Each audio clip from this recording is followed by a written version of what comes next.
Okay guys, probably the most unnecessary head-to-head there ever was, and probably the dumbest, between the Heimdallr Submariner Homage and the Challenger, something I cobbled together yesterday. I actually put this together myself with some parts I got off of eBay. I'm not really sure what to call this. Let's just call it the Watch Me Go Broke Subby. So this is what our Challenger looked like before I modded it. There wasn't a whole lot of accuracy in the description from the seller. I think he tried to put a 28-24 dial on a movement that it did not fit, so the date window, although you can't see it in the pictures, did not fit, so I decided I'm just gonna cannibalize it for parts. Well, I have a feeling this result is probably going to be like Mike Tyson punching a baby, but there are 14 different categories we're going to go over today. So, category 1, the case. Both are 40.5. The Heimdallr is actually 14 millimeters thick, and my cobbled together watch is 14.4 millimeters thick. So the case on the Heimdallr Submariner is actually pretty good, obviously homaging the Rolex Submariner Maxi case, as is our Challenger, the Watch Me Go Broke Subby. I think just on sheer sight, it doesn't look like there are too many differences, but there are. The crown guards on the Watch Me Go Broke Subby are a bit larger than the ones on the Heimdallr Sub, so the crown is actually a little bit more protected than it would be on the Heimdallr, it would appear. But I think overall quality, while they are fairly similar, definitely similar in look, I've got to give this to the Heimdallr. So on to the second category, case finish. The polishing on the Heimdallr is very, very good. The polished surfaces, very, very highly polished. They look great. Let's take a look at the Challenger. The polish on the Watch Me Go Broke Sub also very, very good. Not that much of a difference from the Heimdallr. I really can't tell that much of a difference. I think the Heimdallr just kind of shines a bit more around the bezel. So very, very close, but I'm going to give this one to the Heimdallr. On to the dial. We will start with the Challenger today. So the dial is off a watch called a Vac-Cac, which sounds like something my cat does before it throws up. The dial is actually pretty good. I did scratch this up when I was taking the hands off because I didn't think I was ever going to use it again. The indices are applied. They're actually pretty decent looking. There is a bit of polish around them. The writing on the dial is fairly crisp, not that much writing, but it is crisp for certain. On to the Heimdallr. The printing on the dial is really, really crisp, so all good there. The applied indices are a bit thicker than the Challenger today, and they are more highly polished, so I think we're going to have to again award this dial to the Heimdallr. So the hands on the Challenger today obviously do not match the dial and the indices. It's just something I had laying around at the house, but all in all, they are not badly done, and I didn't really scratch them up too much putting them on. The seconds hand is a beautiful color red. I just wanted a little pop to give it. So I think this, all in all, the hands on this, they're going to get an 8. The hands on the Heimdallr are listed as diamond cut, and if you saw my review of this where I did some macro shots, they really don't have any rough edges or anything at all. The lollipop seconds hand is just absolutely beautifully done. This is again going to have to be awarded to the Heimdallr with a 10. So on to the bracelet. The bracelet and the clasp are actually two separate categories today, so let's start with the bracelet.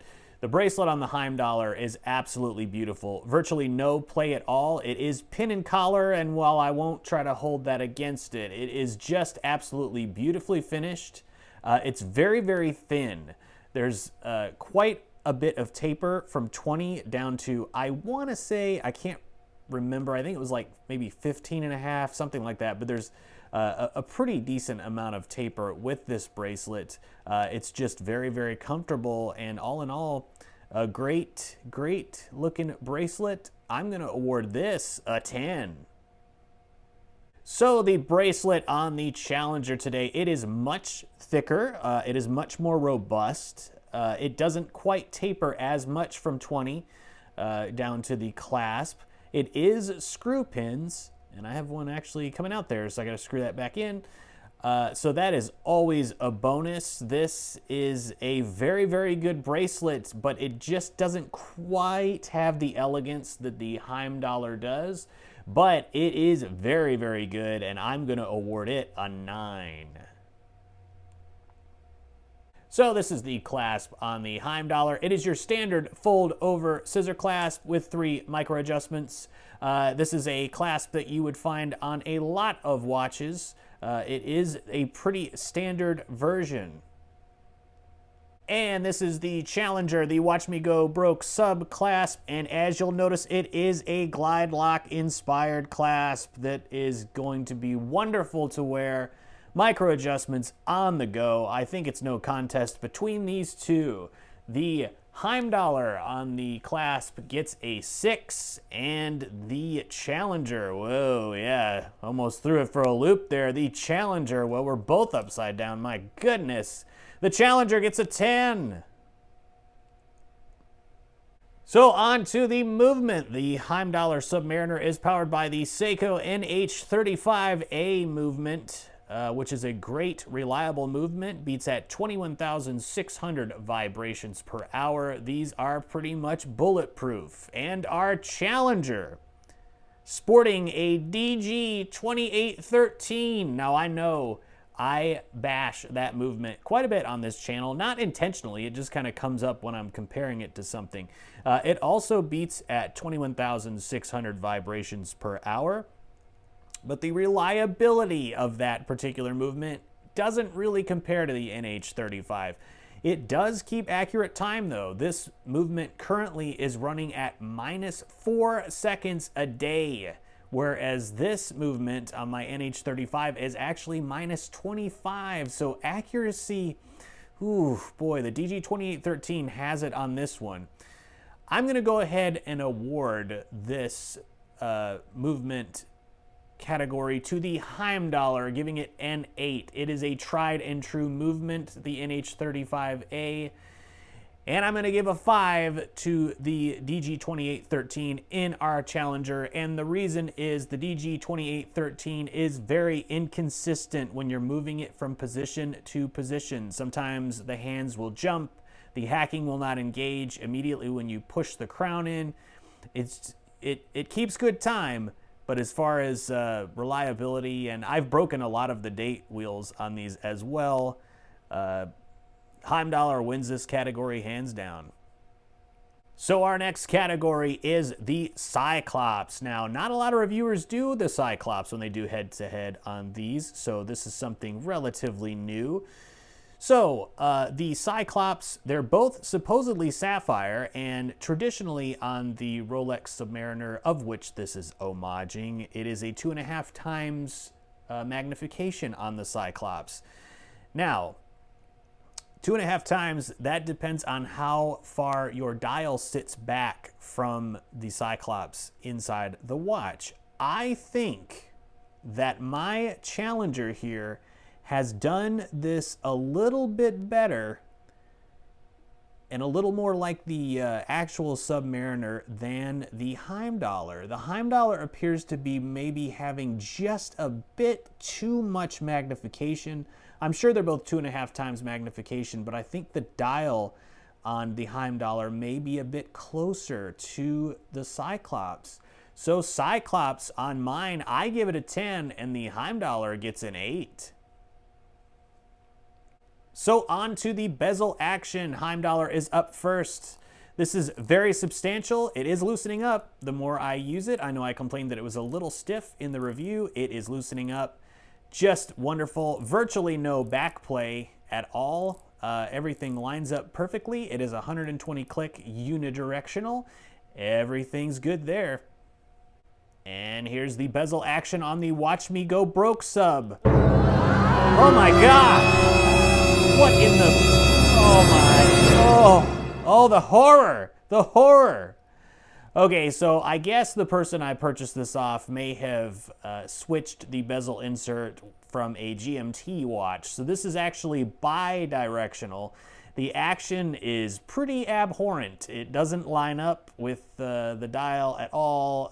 It's virtually no resistance when you're turning it. Really, really poor. Not sure how to change that out in the future if I decide to, but I think definitely the Heimdallr wins this one with a 7. And unfortunately, our Watch Me Go Broke sub today, just a 3. So we are on to the bezel insert, and that will also include the Lume pip. So the bezel insert, they're both ceramic. The printing on the Watch Me Go Broke sub is, you can see where the 10 is, it's a little more gritty, it's a little less crisp, doesn't really look good in comparison to the Heimdallr. And as you can see, everything on the Heimdallr looks absolutely fantastic. The Lume pip lines up very well. Everything looks great on there, very crisp. The etching is superb. This is going to go to the Heimdallr with an 8, and the Watch Me Go Broke sub a 5. So our next category is durability. The Heimdallr boasts 300 meters of water resistance.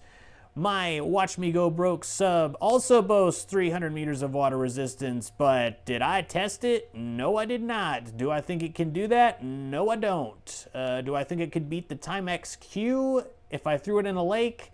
Nope. I have no confidence in the water resistance of the Watch Me Go Broke sub. I do in the Heimdallr. I have no reason to believe that that 300 meters is a false claim. So this one, as far as durability, the Heimdallr's a 9. The Watch Me Go Broke sub, another 3. So the wearability of both of these watches is virtually identical. It is nice to have the Glide Lock inspired clasp on this Watch Me Go Broke sub, because I can adjust it throughout the day and make the wearing more comfortable. And there's the Heimdallr sub, very, very comfortable to wear with the bracelet. The clasp is actually pretty good, non-intrusive, sits pretty flat. This also sits a bit thinner than the Watch Me Go Broke sub, so if you're gonna slide it under a shirt cuff, I think this is the watch to do it. So wearability, very close. Heimdallr gets an 8, while my Watch Me Go Broke sub gets a 7. 2 more categories to go. This one is Lume. There you go. Both Lumes are glowing pretty well. You have BGW9 on the Heimdallr Submariner. It's glowing pretty good. Have no idea what is on the Watch Me Go Broke sub, but you've got the hands are lumed and the indices are also lumed, but clearly you can see the Watch Me Go Broke sub is fading and no lume on the Lume pip, even though it seems to have it on there. So this is going to be not even a competition at all. It's going to be an 8 and a 5 in favor of the Heimdallr. And the final category today is coolness factor. So both of these watches have a coolness factor. I think the Watch Me Go Broke sub is cool because I assembled it myself and I didn't really screw anything up. So I'm excited about that, and it is cool to wear, and the red seconds hand pops really good. I know the hour and minute hands do not match the indices on the dial, but I think it gives it a neat little look. And of course the Heimdallr, just a wonderful Submariner homage with the etched rehaut. Just a beautiful looking watch. The wearability is great, and the coolness factor is definitely there because Heimdallr makes some outstanding watches, and I don't think you can go wrong with buying them. So our winner today is, no surprise, the Heimdallr Submariner, a wonderful homage to the Rolex Submariner. Really, really good job Heimdallr did, and of course it was like Mike Tyson fighting a baby, like I said. So, anyway guys, maybe you found this fun, maybe you found it stupid, I don't know, I had fun, but I'll see you next time.